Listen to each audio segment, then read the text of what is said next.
आनंद आ रहा ना छोड़ने का। जय श्री राम जी। जय श्री राम। रामचरितमानस अरण्य कांड में हम चलते हैं 24 दोहे से आगे, कि यहाँ पर जब रावण आया है मरीच के पास, सिर झुकाया है, नम्रता दिखाई है, और उसके बाद मरीच ने पूजा की है रावण की और उससे पूछा है कि आप किस कारण इतने जो व्यग्र हैं और अकेले ही जहां आए हैं, इसका कारण हमें बताइए। तो आगे चलते हैं कि क्या कहता है रावण आकर, सुनते हैं। हाँ जी आशु जी, पढ़िए आगे। 10 मुख सकल कथा ते ही आगे, कही सहित अभिमान अभागे। हो कपट मृग तुम छलकारी, जेहि विधि हरि आनो नृप नारी। तेहि पुनि कहा सुनहु 10 सीसा, ते नर रूप चराचर ईसा। तासो तात बयरु नहीं कीजे, मारे मरिय जियाए जीजे। मुनि मख राखन गयो कुमारा, बिनु परसर रघुपति मोहि मारा। सत जो जन आयो छन माही, तिन सन बयरु किए भल नाही। भई बम कीट भृंग की नाई, जह तह मैं देखऊं दो भाई। जो नर तात तदपि अति सूरा, तिन्हि बिरोधिन आहि पूरा। जेहि ताड़का सुबाहु हति, खंटेउ हर को दंड। खर दूषण तिसिरा बधेउ, मनुज की अस बरी बंड। सियावर राम जय जय राम।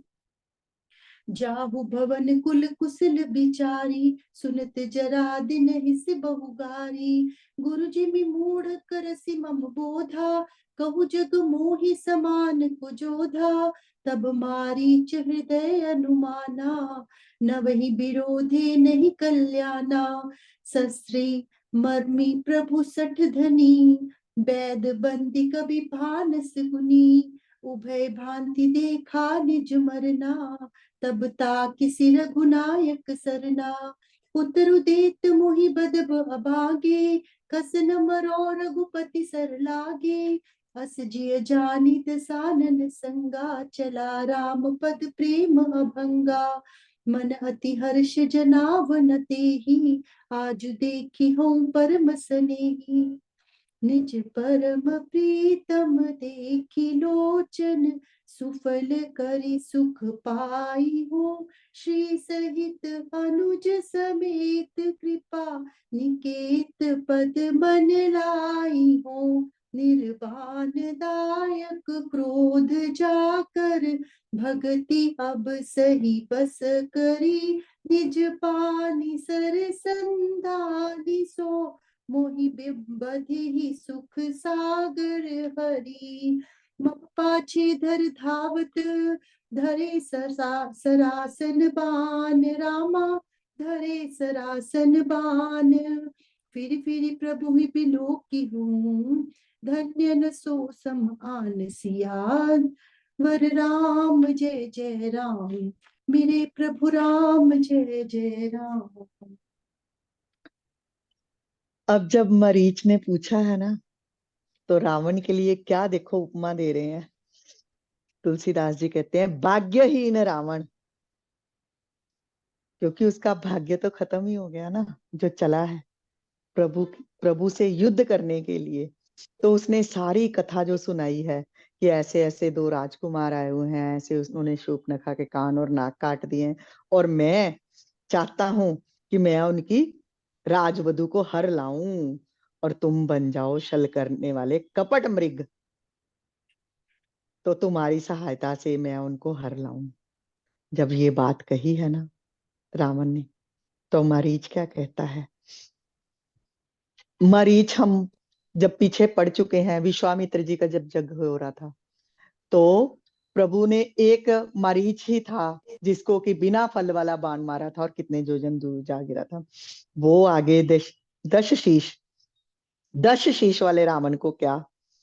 और अलग अलग जगह पे अगर कहीं पर रावण लिखा है, कहीं पर दश शीश लिखा है, तो इनके वहां पर वही विशेषण लगते हैं, उस हिसाब से ही लिखा गया है रामायण में। तो कि 10 शीश वाला रावण कि अपने 10 शीशों के सब 20 के 20 कान खोलकर सुन, ध्यान से सुनो। क्या सुनो? कहता है, हे 10 शीश सुनिए, वह मनुष्य रूप में चराचर के ईश्वर हैं। हे तात, उनसे वैर ना कीजिए, उन्हीं के मारने से मरना और उनके जिलाने से जीना होता है। क्या कहता है कि जो जीवन मरण है ना, वो प्रभु के ही हाथ है, और वही अवतरित होकर इस धरा पर राम बनकर आए हैं, और तुम उनसे वैर करना चाहते हो। समझा रहा है कि कान खोलकर सुन ले रावण, कान खोलकर सुन ले, 10 शीश सुनिए। इससे बढ़कर क्या कह सकता था, क्या समझा सकता था? आगे फिर अपनी उदाहरण देकर समझाता है कि ये राजकुमार जो है ना, वही है जो मुनि विश्वामित्र के यज्ञ की रक्षा के लिए आए थे, और उन्होंने ही, श्री रघुनाथ जी ने ही बिना फल का बाण मुझे मारा था, जिससे मैं क्षण भर में 100 योजन आ गिरा था। उनसे बैर करने में तो किसी की भी भलाई नहीं है। और आगे बताता है कि जब ये भी तो जाता था ना यज्ञ भंग करने के लिए, और तब से दशा भृंगी के कीड़े सी हो गई है, और अब मैं जहां तहां श्री राम लक्ष्मण दोनों भाइयों को ही देखता हूँ। कि तब तो गया था युद्ध लड़ने के लिए, और जब ऐसा बाण मारा कि अब तो मुझे हर और वही दिखते हैं, और तब से आकर ये तपस्या में ही लीन है, और उसके बाद जब से आकर तपस्या में लीन है, आज इससे रावण मिलने के लिए आया है। तो देखो कितना बड़ा उसकी तपस्या का फल उसको मिल रहा है, कि प्रभु के हाथों ही उसकी मुक्ति होगी मारीच की, अगर आगे हम चलेंगे तो यहाँ पर मरीच समझाने की कोशिश बहुत कर रहा है रावण को, और कितनी बार बार कह रहा है कि पूरे कान खोलकर इसको ध्यान से मेरी बात को सुनो। और हे तात, मेरे को तो पता चल गया कि वही प्रभु हैं, पर अगर वह मनुष्य भी है ना, तो बड़े शूरवीर हैं, तो उनसे विरोध मत करो। तुम्हें उनसे विरोध करके कोई भी सफलता नहीं मिलेगी। और देखो, वो वही राम है जिन्होंने ताड़का को मारा, सुबाहु को मारा, और शिव जी का धनुष भी तोड़ दिया। और शिव जी के धनुष की जब जनक जी ने रखी थी, तो रावण इसीलिए भाग गया था, नहीं गया था वहां पर भाग लेने के लिए कि शिव का धनुष तोड़ूंगा तो शिव का क्रोध मुझ पर अब आ जाएगा, परशुराम जी क्रोधित हो जाएंगे।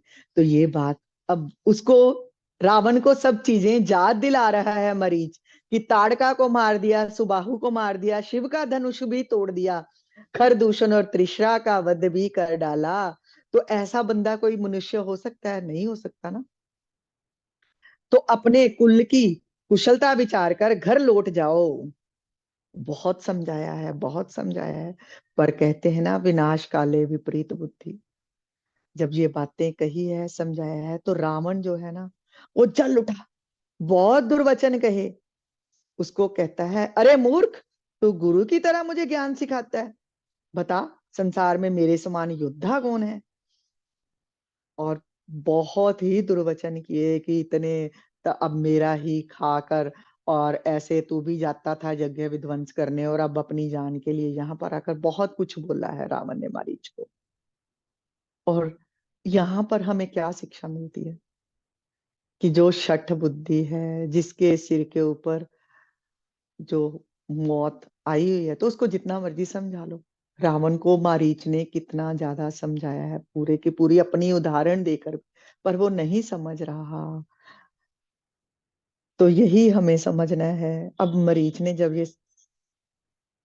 सोचा कि ठीक है, शस्त्र है इसके हाथ में, तो ये ना हो कि यही मुझे मार डाले, और इसको मेरे भेद भी पता है कि मैं अब यहाँ पर ऋषि के रूप में बैठकर तपस्या कर रहा हूँ, पर इसको तो पता ही है ना मैं राक्षस हूँ, और ये समर्थ भी है, मेरा स्वामी भी है, मूर्ख भी है, मूर्ख भी कह सकते हैं, जो चला है प्रभु से। और अब मरीच ने ये 9 व्यक्ति का नाम लिया है, जिनसे कि कहते हैं कि बैर नहीं करना चाहिए। किन किन से? जिनके पास शस्त्र हैं, जो आपका भेद जानने वाला हो, जो समर्थ हो स्वामी हो, जो मूर्ख हो, जो धनवान हो, वैद्य हो, भाट हो, कवि हो, और रसोई हो। इनसे वैर वैर करने में कुशलता नहीं होती। कैसे? किसी के हाथ में शस्त्र है, उसको आप दुर्वचन बोलोगे, उसका दिमाग खराब हुआ, उसने ऐसे ही बस चलाया, उसका तो हाथ ही चलना है, कट गए, वहीं पर मृत्यु। मरमी जो भेद जानने वाला है, किसी को किसी बड़े प्रेम था आपके साथ में, उसको अपना कोई भेद दे दिया और उसके साथ अब तुम्हारी शत्रुता हो गई, तो वो तो तुम्हारा भेद सब लोगों को बताना शुरू कर देगा, इसलिए उससे भी शत्रुता मत करो। और जो तुम्हारा स्वामी है, जिसके तुम सेवा कर रहे हो, जिसके तुम यहाँ पर कार्य कर रहे हो, तो उसके साथ भी अगर तुम शत्रुता मोल लोगे, तो वो आपको नौकरी से निकाल देगा, कुछ भी कर देगा और लोगों को कह देगा ये चोरी कर रहा था, ये कर रहा था, तो उससे भी आप शत्रुता नहीं ले सकते। मूर्ख वाली तो सबसे बढ़िया बात है ना, कि मूर्ख से तो शत्रुता लेनी ही नहीं चाहिए। देखो जी, मूर्ख नाल बहस बहस करोगे, शत्रुता लोगे, तो पहले तो तुम खुद ही मूर्ख हो गए। मूर्ख से बहस करोगे तो उससे तो तुम जीत ही नहीं सकते, क्योंकि तुम्हारे से तो लोग यही कहेंगे ना, ये तो समझदार है, ये तो सही ढंग से बात करेगा। तो मूर्ख तो जो मर्जी अनाप शनाप बोलता जाए, उसको कोई क्या, उसके बारे में तो बात ही हो जाएगी, वो तो मूर्ख है, तू पागल है जड़ा ओदे नाल मत्था ला लिया। और मूर्ख से आप जीत ही नहीं सकते कभी। मूर्ख से जीतने में भी अकुशलता ही है, तो इसलिए मूर्ख से भी बहस मत करो, वैर मत करो। धनवान से, धनवान से वैर करोगे तो वो तो धन देकर अपनी और सबको कर लेगा, तो तब भी तुम पीछे ही साइड पे हो गए ना। वैद्य से, वैद्य से अगर आप वैर करोगे, कुछ ही पाओगे, तो वो आपको औषधि कैसी देगा। अगर उससे वैद्य से ही आपने वैर कर दिया, तो औषधि कोई जहरीली दे दे आपको, कुछ अलग ढंग से बता दे कि ऐसे नहीं ऐसे खाओगे, तो वहीं पर तुम्हारी मृत्यु निश्चित है। भाट, जो भाट है, उनका तो आदत ही है जगह जगह पर जाकर बोलना, शोर मचाना। भाटों को पुराने जमाने में सुनते थे ना, वही जाकर हर जगह वो कहते हैं अकहरे, मतलब जोर जोर से संदेश देते थे। तो उनको अगर, तो वो कुछ का कुछ ही बोल दें, तुम कुछ कह रहे हो वो कुछ और ही जाकर सुना दे, और लोग तुम्हारे पीछे ही पड़ जाएं कि ये ऐसी इसने बात कही है। तो उनसे भी शत्रुता उचित नहीं है। कवियों से कहते हैं जहां ना पहुंचे रवि वहां पहुंचे कवि, तो कवि तो वहां तक पहुंच जाता है जहां तक सूर्य की रोशनी भी नहीं जाती। तो उनको तो दूर से ही नमस्कार, उनसे वैर मत कीजिए। और रसोइया, रसोइये से वैर कर लोगे तो भोजन में ही कुछ विष मिलाकर दे दिया, कुपथी दे दिया। कुछ दो चीजें हैं जो खाने से जहर बन जाती हैं इकट्ठी, तो विष भी नहीं मिलाया, वो दोनों वस्तुएं ही तुम्हें तुम्हारे आगे परोस दी, और तुम्हें नहीं पता, तुम खा गए, और वहीं पर राम नाम सत्य हो। तो इनसे भी वैर करने में कुशलता नहीं होती। ये यहाँ पर तुलसीदास जी ने हमें 9 व्यक्ति बताए हैं जिनसे विरोध नहीं करना चाहिए। अब मरीच ने देखा कि अगर तो मैं इसको समझा रहा हूं तो ये मूर्ख तो समझेगा ही नहीं, नहीं समझेगा ना, तो ठीक है, इसके हाथों मरने से अच्छा है कि मैं प्रभु राम के हाथों ही मरूं। क्योंकि अगर मैं इसको कहूंगा मैं नहीं करूंगा, तो ये खुद ही मुझे मार डालेगा। ये समझ में आ गई बात कि प्रभु अब मुझे मुक्त करना चाहते हैं, मेरा कल्याण है प्रभु के हाथों। तो चल दिया रावण के साथ मारीच। मन में बहुत, अंदर ही अंदर, मन में ना खुश होता हुआ जा रहा है कि वाह, ठीक है, आज मैं श्री राम को देखूंगा, आज मैं श्री राम को देखूंगा। पर सामने से नहीं ये बता रहा रावण को कि मैं बहुत प्रसन्न हूं कि मैं श्री राम के हाथों मेरी मृत्यु होगी, मैं उनके दर्शन करूंगा जाकर। चल दिया उसके साथ, और मन ही मन क्या सोच रहा है कि अपने प्रियतम तो को देखकर नेत्रों को सफल करके सुख पाऊंगा, और जानकी सहित छोटे भाई लक्ष्मण जी समेत कृपा निधान श्री राम जी के चरणों में मन लगाऊंगा। और वो तो ऐसे हैं कि क्रोध भी करेंगे और मुझ पर अगर वार भी करेंगे, तो तब भी मुझे मोक्ष ही मिलेगा। और जिनकी भक्ति ऐसी है कि किसी के वश में ना होने वाली, स्वतंत्र हैं वो प्रभु, पर भक्ति के वश में आकर भक्तों के भी अधीन होने वाले हैं। मैं उनके जाकर दर्शन करूंगा, और वाह, वही आनंद के समुद्र श्री हरि अपने हाथों से बाण संधान कर मेरा वध करेंगे।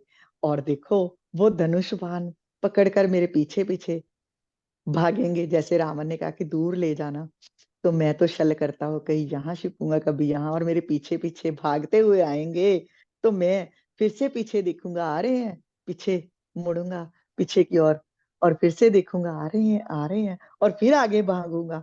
वाह, ऐसी तो क्या कृपा है प्रभु की, भक्तों को भी ऐसा जो है पुण्य नसीब नहीं होता जो मुझे होगा, तो मेरे समान धन्य कोई और कहाँ है।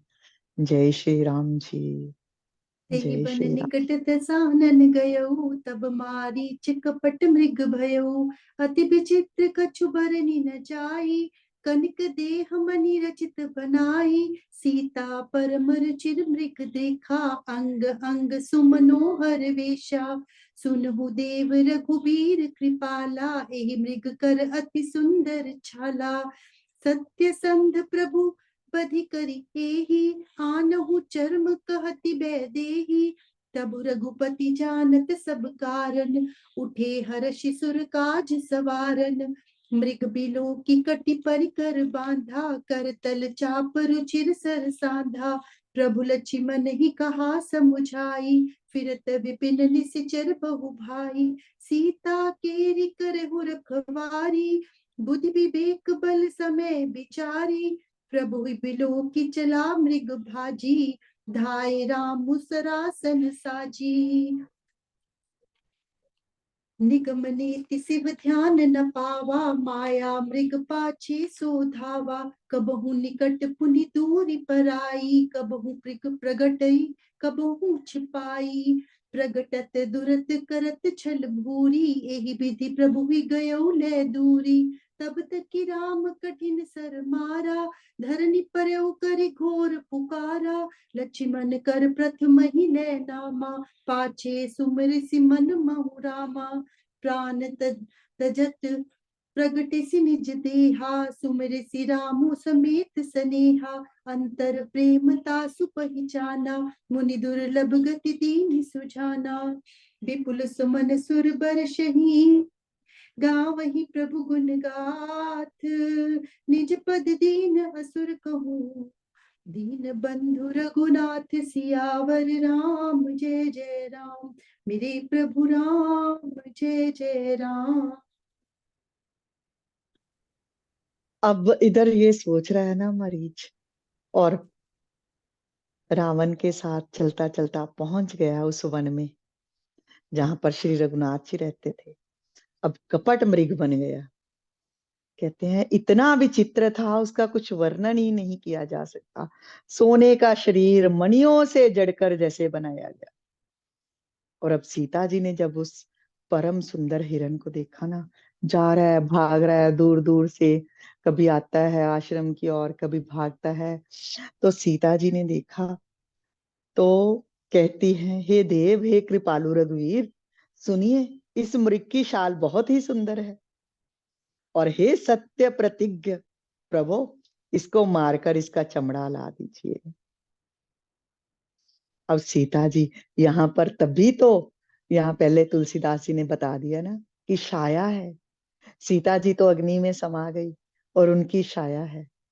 तो छाया है तो इसीलिए तो लोभ आ गया ना उसको देखकर, कि कहते थे सुनते थे हम कि ऐसे ऐसे मृग जो हैं वन में अरण्य में पाए जाते हैं कि जिनको देख देख कर आपका मन प्रसन्न हो जाएगा। और ऐसा ही मृग आज जो स्वर्ण मृग दिख रहा है, तो प्रभु मुझे तो यही चाहिए, इसको लेकर आइए, इसकी शाल उतार कर रख लूंगी।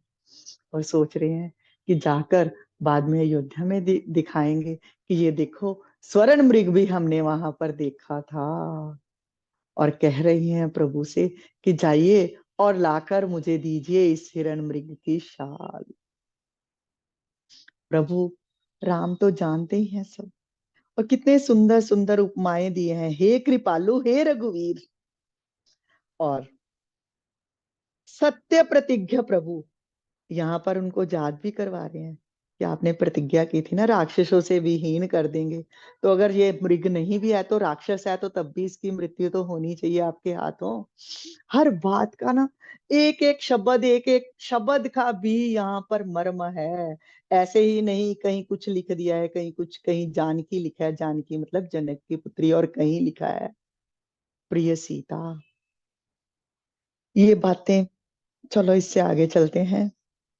और श्री रघुनाथ जी कहते हैं उनको तो पता ही है कि ये कपट मृग बन के आया है, पर ठीक है, देवताओं का कार्य करने के लिए तो जाना ही है। देखा है हिरण को, कमर में एक पेंटा बांधा है और हाथ में धनुष लेकर उस पर दिव्य बाण चढ़ाया और चल दिया। और लक्ष्मण जी को समझाते हैं, हे भाई, यहाँ मन में बहुत सारे राक्षस फिर रहे हैं, तो ठीक है, तुम बुद्धि और विवेक के द्वारा, स्पेशली यहाँ बताया, बुद्धि और विवेक के द्वारा बल और समय का विचार करके सीता की रखवाली करना। और कहते हैं ना, देखो प्रभु चेतावनी देते हैं। हम भी अगर कोई गलत काम करने लगते हैं ना, कुछ भी गलत काम करना होता है, तो मन में ना अंदर जब किसी भी काम के लिए ये विचार आए ना, करना है नहीं करना, करना है नहीं करें, करें नहीं करें, करें नहीं करें, दुविधा जब उत्पन्न हो जाए, तो देखो उस कार्य की विवेचना जरूर करो कि वो कार्य सही है या गलत है। उसमें कुछ ना कुछ तो है, प्रभु का संदेश छिपा है। अगर हृदय उस कार्य की गवाही नहीं दे रहा करने की, तो यहाँ पर यही राम जी समझा रहे हैं लक्ष्मण को कि बुद्धि और विवेक द्वारा बल और समय का विचार करके रखवाली करना। और चल दिए खुद मृग के पीछे। पता है सब कुछ ये होना है, फिर भी यहाँ पर हमें समझाने के लिए हर चीज दिखाई है कि जैसा चाहे कर लो, जो लिखा है वो होकर ही रहेगा। और यहाँ पर कितना समझाकर प्रभु गए हैं, और चल दिए पीछे उसके। कहते हैं तुलसीदास जी लिखते हैं आगे, वेद जिनको नेति नेति कहकर रह जाते हैं, और शिव जी भी जिन्हें ध्यान में नहीं पाते। अर्थात जो मन और वाणी से नितांत परे है, वही प्रभु, वही श्री राम जी माया से बने हुए मृग के पीछे दौड़ रहे हैं, दौड़ते जा रहे हैं। कभी निकट आता है, फिर से दूर भाग जाता है, कभी प्रकट हो जाता है वो मृग, कभी छिप जाता है। और ऐसे करते करते करते करते प्रभु को उनकी कुटिया से बहुत ही दूर ले गया वो मृग। जब बहुत ही दूर ले गया, उसने देखा कि इतनी दूरी तक ठीक है, तो वहां पर प्रभु के सामने आ गया। और प्रभु ने निशान साधकर बाण मारा, और वह घोर शब्द करके पृथ्वी पर गिर पड़ा। अब गिरते गिरते किसका नाम लिया है? पहले लक्ष्मण जी का नाम लिया है। हा लक्ष्मण, हा प्रिय भाई। और लक्ष्मण क्या है? भक्ति है ना। पहले भक्तों को स्मरण किया और फिर किसका नाम लिया? राम का नाम पीछे। और प्राण त्याग दिए, प्राण त्यागते त्यागते राम का नाम, सामने राम खड़े हैं, और अपना राक्षसी शरीर भी प्रकट कर दिया। और जब नाम लिया है ना राम का, तो सर्वज्ञ हैं जो श्री राम, उन्होंने हृदय के प्रेम को पहचान कर उसे अपना परम पद दिया। और वो परम पद जो मुनियों को भी दुर्लभ है, जो इतने इतने कष्ट सहकर मुनि लोग प्राप्त नहीं कर पाते, वैसा परम पद उस मारीच को, उस राक्षस को दिया गया है। क्यों? क्योंकि सामने राम खड़े हैं, राम के हाथ से बाण चला है, और भगत को पुकारते पुकारते, श्री राम को हृदय में धारण करते करते श्री राम का नाम लिया है, अंदर ही अंदर श्री राम को स्मरण कर रहा है और लक्ष्मण को पुकार रहा है। और जब ये किया है ना, उसको परम पद मिला, तो देवता जो है वो हर्षित हो गए, स्तुतियां गाने लगे हैं प्रभु की, कि श्री रघुनाथ जी ऐसे दीन बंधु दीनानाथ हो, जिन्होंने असुर को भी अपना परम पद दे दिया, और फूल बरसा रहे हैं, प्रभु की स्तुतियां गा रहे हैं। और आज यहीं तक रुकेंगे, यहीं तक प्रभु की स्तुतियों का स्मरण करते हुए ऐसे दीन बंधु दीनानाथ को हम याद करते रहेंगे कि यो तो असुरों को भी परम पद दे देते हैं।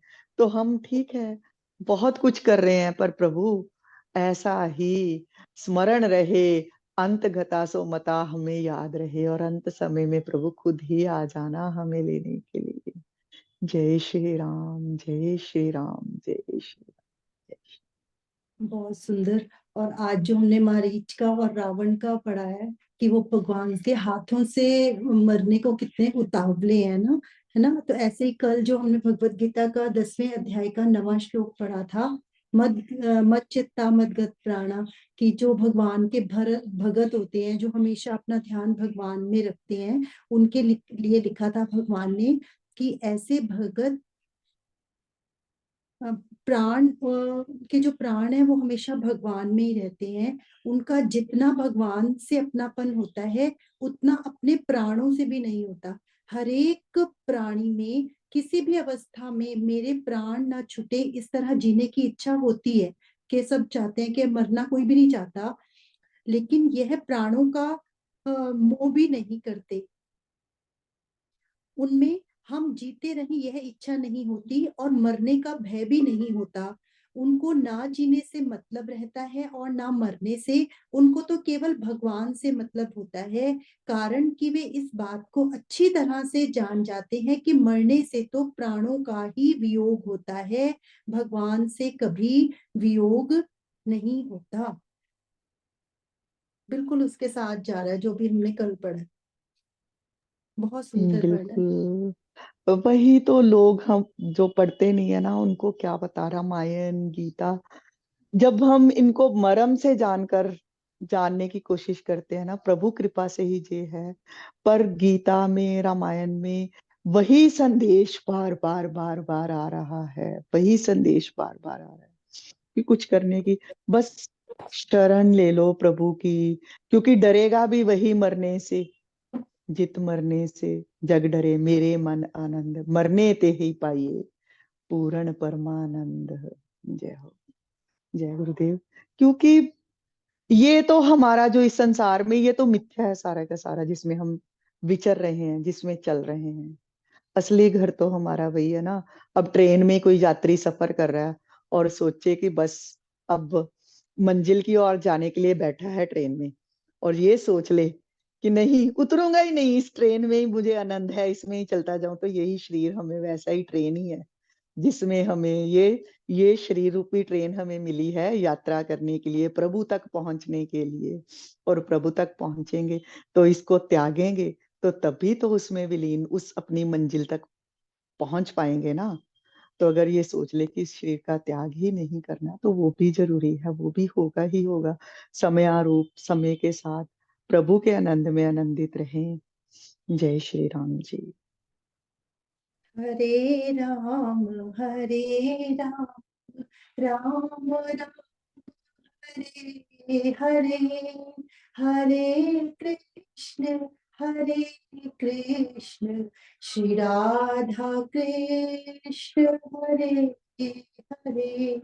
बोल सियापति रामचंद्र महाराज की जय, पवन सुत हनुमान की जय। राम राम जी राम राम।